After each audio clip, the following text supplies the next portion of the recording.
Portability is very important for laptops, so the portable laptops must be small. But this would also mean a small screen. Is it possible to have a large screen in a small laptop? ASUS's answer is straight and simple. The screen is not large enough. Now we give you a secondary screen.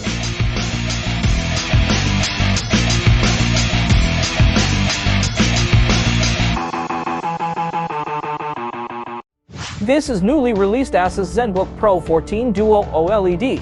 The new Zenbook Pro 14 Duo OLED has two obvious improvements from the last gen. The first is exterior. This gen has OLED panel and narrow bezels, and the secondary screen also upgraded to DCI-P3. If you have learned about the last gen, you would know the screen was a rather big weakness. The second is performance. The last gen has ultra-low power i7 processor and MX450 graphics. Now it has been upgraded to high-performance i9 and RTX 3050 Ti, higher level specs. So, how does this laptop perform actually? After this video, you will find the answer.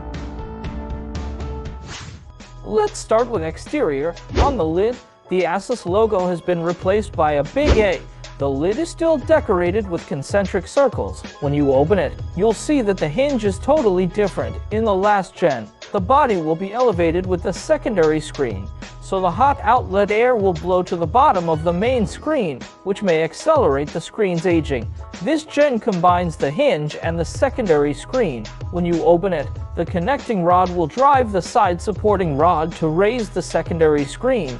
Meanwhile, there is plenty of room for ventilation, and such a design leaves the screen away from hot air. Kill two birds with one stone.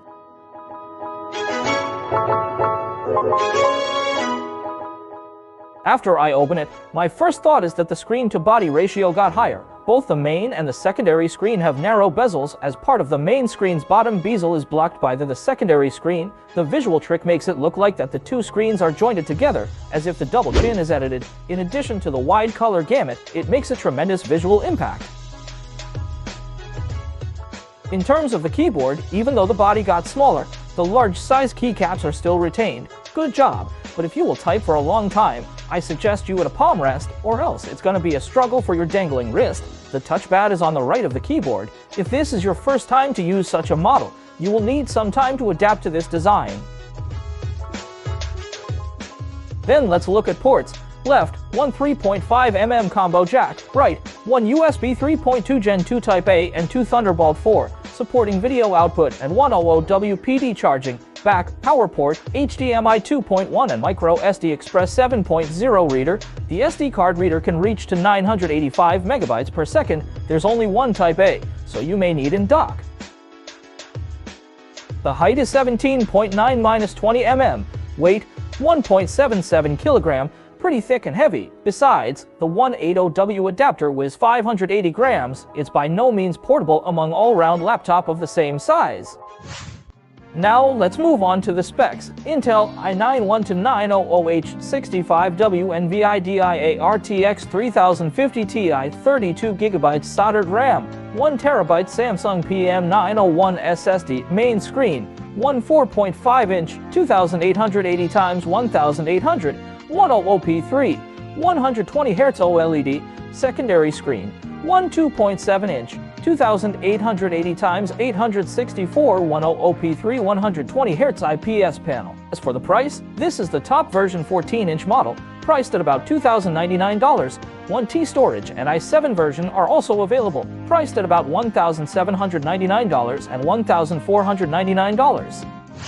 Now let's take a look at the test. The screen first. The new gen has upgraded a lot on screen. The main screen OLED panel is from Samsung. Tested color volume 1089 DCI-P3. Color coverage 99.2 DCI-P3. Color gamut switching functions added to the new gen. In display P3, color volume would be 108.9% and color coverage 99.2%. When it's switched to Shri B for daily use, color volume would be 107.2 Shri B and color coverage 99.9 Shri B. In display P3 mode, the average E is 0.86 and the maximum E is 1.9. In Shri B mode, the average is 0.81, but the maximum rises to 2.06. The main screen's peak brightness of is 583 nits, and the secondary screen's is 600 nits. They are very close. In Display P3 mode, the peak brightness is 363 nits. In addition, the color gamut switching function of the secondary screen is still under development, so can't be put into use for now. Hope ASUS will finish it soon. Talking about screen, we can't skip the interaction between these two screens.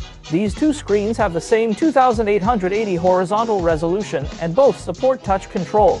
You won't get mismatched zooming size like the last gen, and progresses are made in multi-screen adaptation, like you can easily adjust the location of split screen. Gesture switching of two screens is faster now. And bugs are also much less than before. The new dashboard can monitor CPU and GPU when the laptop's running. For productivity tools, such as Adobe sets, a control panel is added to the secondary screen, which allows easy adjustment of brush size, saturation level, and layers opacity. This interface is so real. If the designer has a bolder active imagination, maybe you can play DJ on this laptop. Anyway, specs upgrade and optimization improve the availability of the secondary screen a lot. It's good news for those requiring multi-screen. Next, we'll see the theoretical performance. In terms of multi-core, switch to performance mode first. It scored 5,709 in Cinebench our 21st round, and gradually slid to around 5,400 during the test. CPU ran to 80W in the first round, and stabled at around 65W, and then it kept declining because of thermal throttling. In the end, the CPU was stabled at around 55W. When the full speed mode is on, it could reach 6,240 in Cinebench our 21st round, and gradually drop to 5,923, much higher than the performance mode. In terms of the single core, thanks to the high clock speed of i9, it scored 727 in or 20 single thread. Well done. Then let's take a look at GPU. The max power of RTX 3050 Ti on this laptop is 65W DX12 timespeed, 5371 DX11 FZ, 6485 superposition classroom at 1080p, 3075, 25% higher than the 60W RTX 2050, 10% higher than the 60W RTX 3050, and 10% lower than the 80W 3050 Ti. Well arranged. Then let's take a look at GPU. The max power of RTX 3050 Ti on this laptop is 65W DX12 timespeed, 5371 DX11 FZ, 6485 superposition classroom at 1080p, 3075, 25% higher than the 60W RTX 2050, 10% higher than the 60W RTX 3050, and 10% lower than the 80W 3050 Ti. Well arranged. We also tested gaming performance at the default 2.8000 resolution rate, CSGO, 275.4 FPS, and it can achieve 439.7 at 1080p. No problem for online games, but this laptop isn't positioned to gaming, so it doesn't have mux. The performance will be limited in some high frame rate games, but this laptop can reach 0.2 ms in response time. With 120Hz refresh rate, it shows no smearing in gaming. To be honest, the screen is really bright. When you play CSGO, you'd better not rush on the banana, or just wear sunglasses. Among single-player games at 1080p, Shadow of the Tomb Raider, 72 FPS. For such single-player games with great optimization, RTX 3050 Ti can still cope with it, but for games that require high graphics performance, like Metro Exodus, this GPU is not capable. At 1080p, with ultra settings, it only got 41.1 FPS. Here, I'd like to show you the HDR screen. In some games that support HDR, when HDR is on, you will see vivid images, which theoretically can be seen only with your own eyes. We've recorded the screen for comparison. You should be able to feel some difference in the light. In a word, Zenbook Pro 14 Duo OLED is okay in performance. To compare it with other tested all-round laptops, you'll find out that this laptop has done the best to achieve the 65W performance. If you want better performance in the same body, you either expand the internal space, or enhance cooling efficiency, or speed up the fan, but side effects would outweigh the improvements. When it comes to GPU, RTX 3050 Ti is slightly better than RTX 2050, having made progresses with the same power consumption, basically capable of meeting needs that don't require high graphics performance. Zenbook Pro 14 Duo OLED is okay in performance. To compare it with other tested all-round laptops, you'll find out that this laptop has done the best to achieve the 65W performance. If you want better performance in the same body, you either expand the internal space, or enhance cooling efficiency, or speed up the fan, but side effects would outweigh the improvements.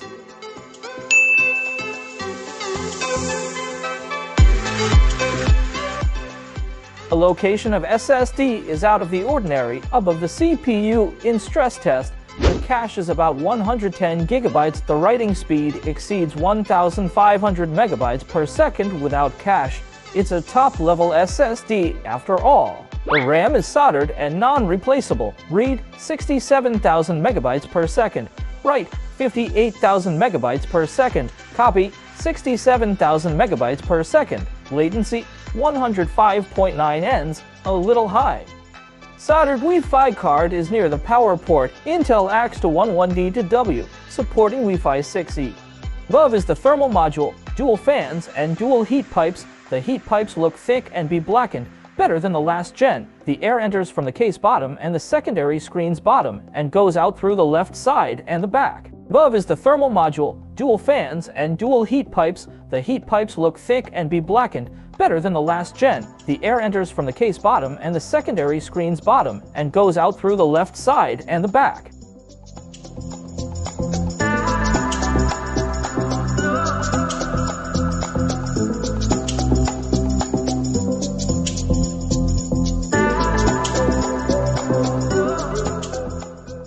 Above is the thermal module, dual fans, and dual heat pipes. The heat pipes look thick and be blackened, better than the last gen. The air enters from the case bottom and the secondary screen's bottom, and goes out through the left side and the back.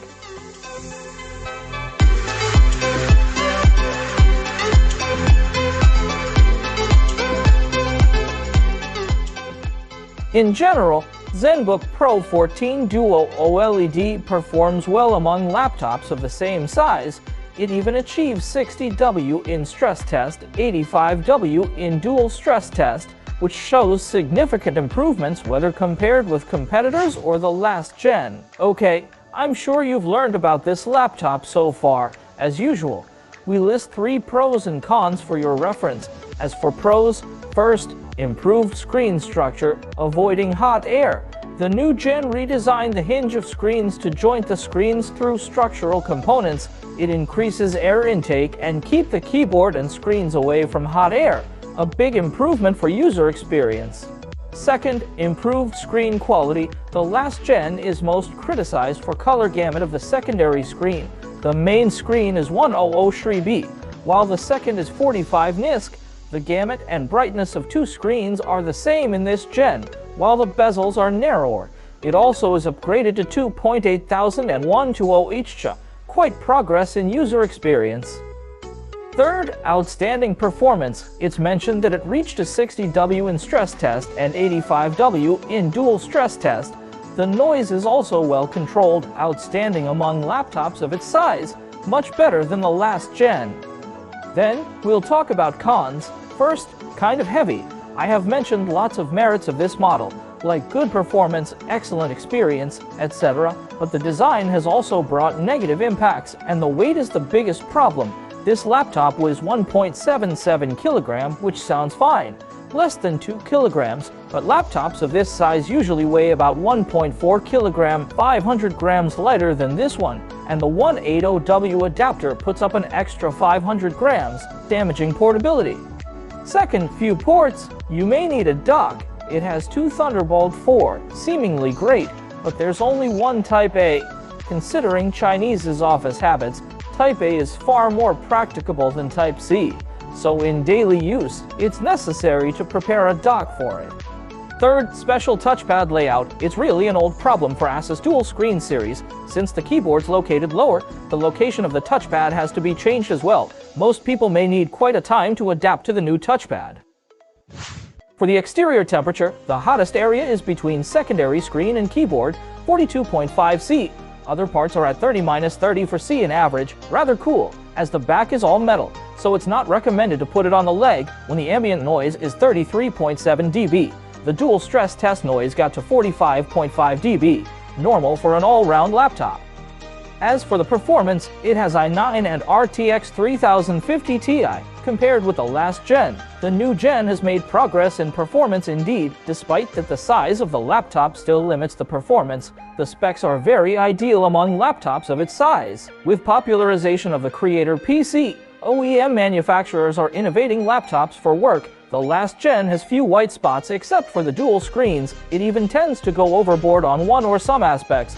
But the new gen is very satisfactory in both functionality and performance. Personally, I'll give a positive attitude towards manufacturers' exploration on the product forum. Just wondering what tricks ASUS will play on the next gen. We'll see. That's all for today's video. Please hit like and subscribe to our channel if you want to interact with me every day. Please follow us on WeChat official account. I will talk about a laptop there every day. This laptop may be worth it or not, but all we want is to provide info and guidance. This is BIBA Laptops. I'm Juin. See you next time. Bye.